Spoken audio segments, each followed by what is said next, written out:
Alright, I've encountered another obstacle. Got the neck to the point where I can fit it, and it was a matter of taking out quite a bit of wood, and that's not a clean boundary, so just the edges of where I've been actually filing, not just sanding, are exposed, and that's true on both sides, just a little tiny bit. And I tried to see if I could match, but I haven't got any stain, and it's the weekend, and I really don't feel like dragging this out because this is just sort of a bang around guitar. But the problem is the neck is slightly thicker than this one is. I'm referring to the thickness of the heel, by about a 1/16th or 32nd of an inch, I guess. And with the varnish on top of that, it just makes it too thick. So this guitar had the Strat neck on it before, and you can see I've got these guys, these saddles up pretty high already, and if I don't do something with the neck joint, they're going to have to go up even higher, and I don't think they can. So I'm going to have to change the angle of the heel with, again, the file and sandpaper.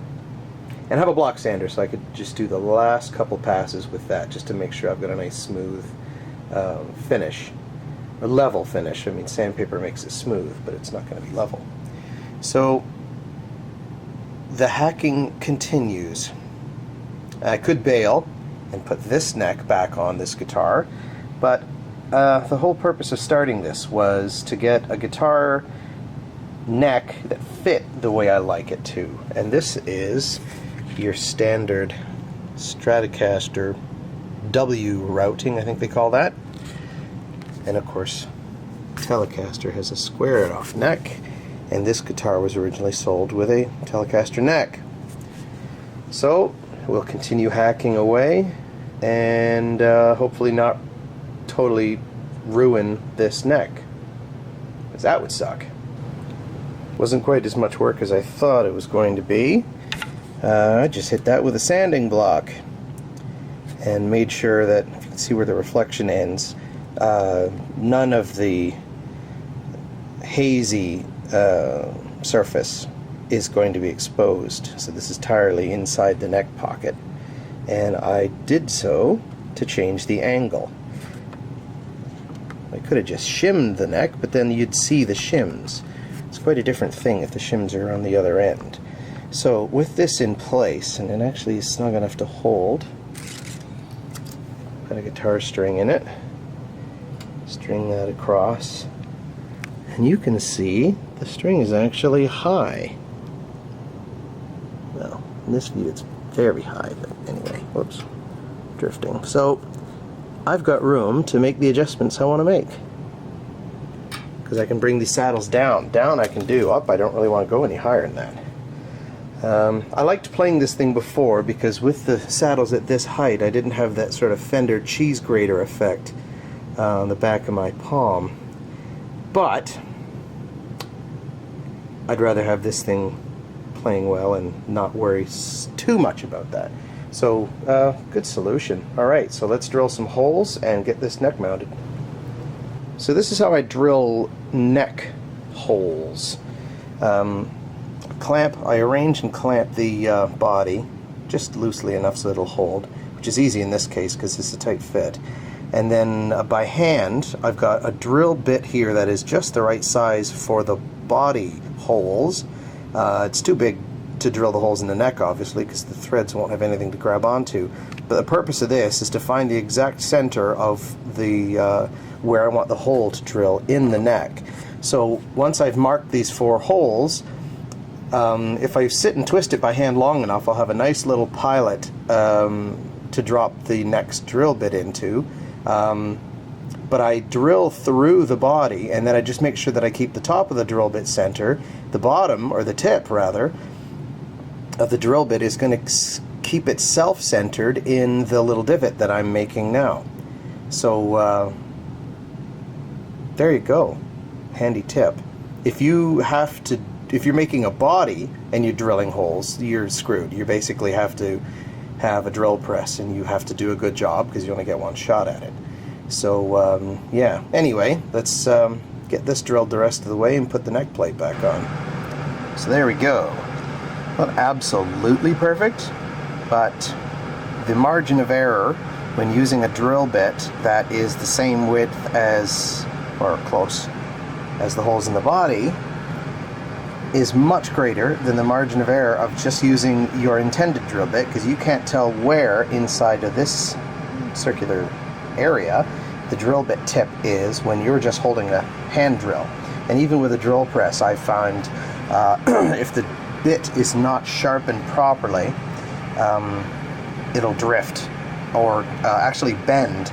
And I noticed, I had to sharpen this one before I started, and I noticed it's a bit, well, the wood that came off of it was a bit blackened, and I think that's because it wasn't perfect. I just did this by hand. I mean, using a desk-mounted tool, but anyway, it's not perfect, but it was too dull to use for hardwood. So here we go. I got 4 nice straight holes. Let's check them with this for a laugh. And that's pretty darn straight. Pretty good job. Alright, so let's put this guitar together. Oh yeah, tuning pegs. I need tuning pegs.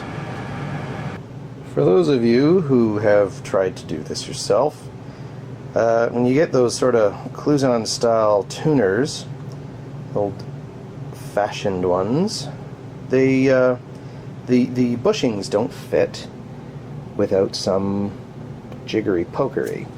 So what? Here, just to show you, there's an 8mm bushing, which is what comes normally with these things, next to a 10mm hole, and it's not seated. Now, this doesn't hold the tuner on, it just centers it and looks pretty. But they're still necessary. So what I do, and this will now be the second time I've had to do this, I use toothpicks. I'm just trying to center the things, as long as you arrange your toothpicks properly, and then you mash them down. So not all toothpicks are created equal, and they have varying thickness, but it tends to be that 2 ends are the thinnest. Even the wide end is thin, as though it was squished already by something. So I just wind up snipping or biting off the last, like, 1/8 of an inch, I guess, and then hold 3 toothpicks with my with one hand around the bushing, insert it into the hole, toothpick end first, and then as soon as I can grab it from the other side, it's holding well enough that I can then quickly put my thumb on top of the bushing and push it in without there being complete catastrophic fall apart.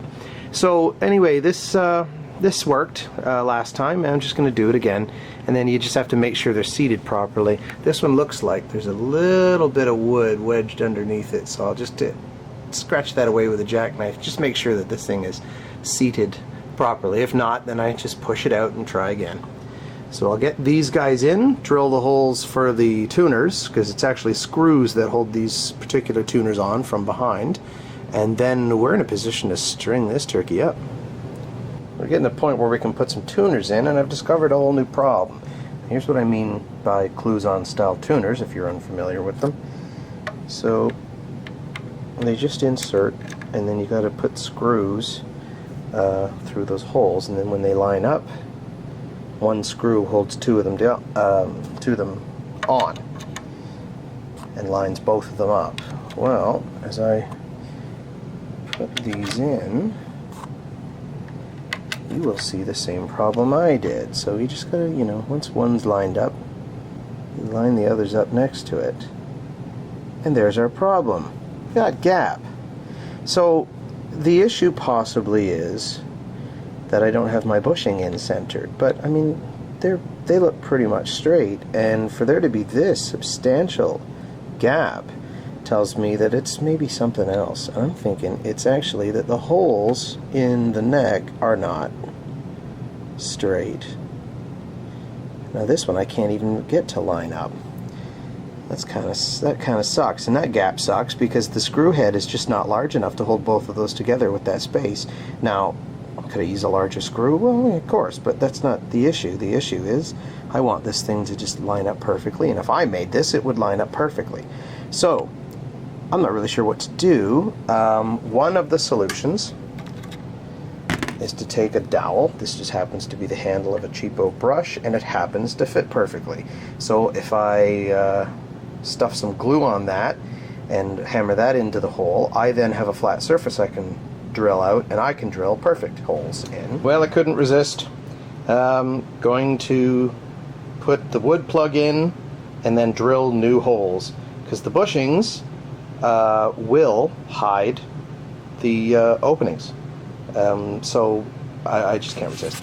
So what you do is roll up a piece of sandpaper, stuff it into the hole, and just make sure there isn't any varnish or that cleaning buffing compound, because there's always cakes of it and stuff if you've bought these things from China before.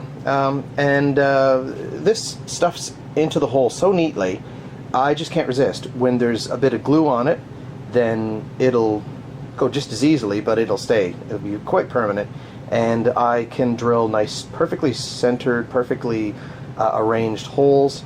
I can account for this one gap being larger than the rest of them by sort of, you know, doing them a little towards center on each of them.